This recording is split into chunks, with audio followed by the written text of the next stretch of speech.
We're into the electrical system install of this van build, and there's going to be two ways of charging the batteries. One of those will be through shore power, so when you're parked anywhere electricity is available, you can plug in and top off the battery bank.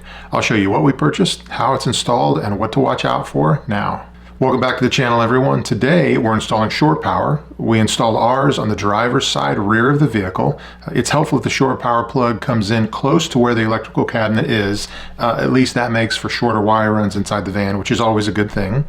And if you're at a campground, most, if not all, have their electricity pedestals set up for you to have that outlet on the driver's side rear of the vehicle. So first things first is the material we purchased. We purchased the 30 amp shore power kit from Explorus.life. They're really a great resource for electrical information.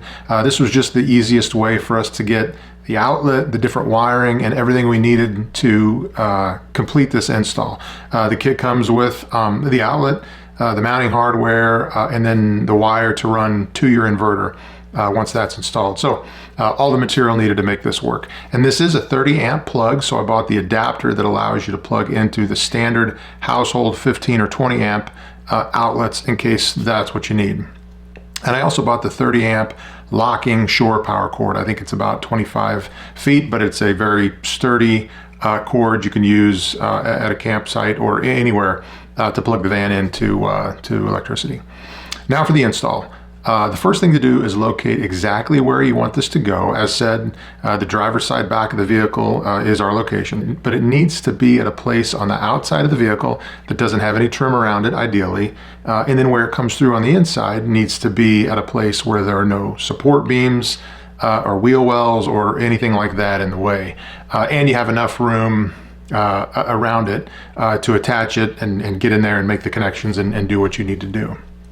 So once you've figured out exactly where it should go, it's time to drill. So we taped the outside of the van in a large area to prevent scratches and then drilled a pilot hole. Now, I drilled this from the inside out because I wanted it directly centered in the middle of all the support beams for easy access.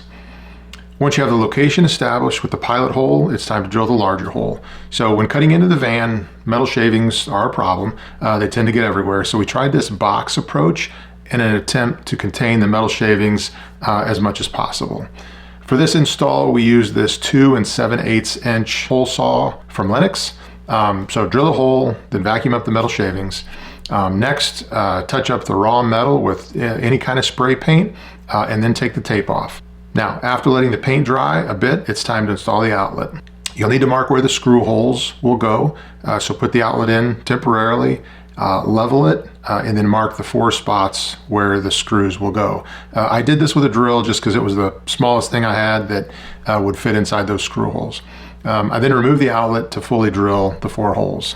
Now prep the outlet and wire. Remove the white inner part of the outlet and slide the wire through. Now strip the white, green, and black cables to expose the wire. When connecting the wires to the outlet, it's pretty straightforward. They're color-coded, so white goes to white, green goes to green, and black to black. Once connected, then slide the white inner part back up and attach to the black part of the outlet. Now we're ready for the final install. So just feed the cable through the hole into the van, push that outlet into place, and screw in the stainless steel bolts.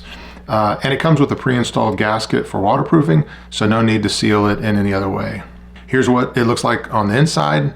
Now you can put the washers, lock washers, and nuts on.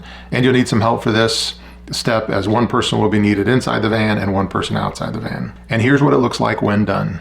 Now once the rest of the electrical system gets installed and the inverter is installed, we'll connect the wire from the shore power outlet to the inverter, but that's for later. So that's it. Shore power is in, and we'll move on to other parts of the electrical build next. So stay tuned. Over the next few weeks, we'll be releasing more electrical system video. That's it. Thanks for watching.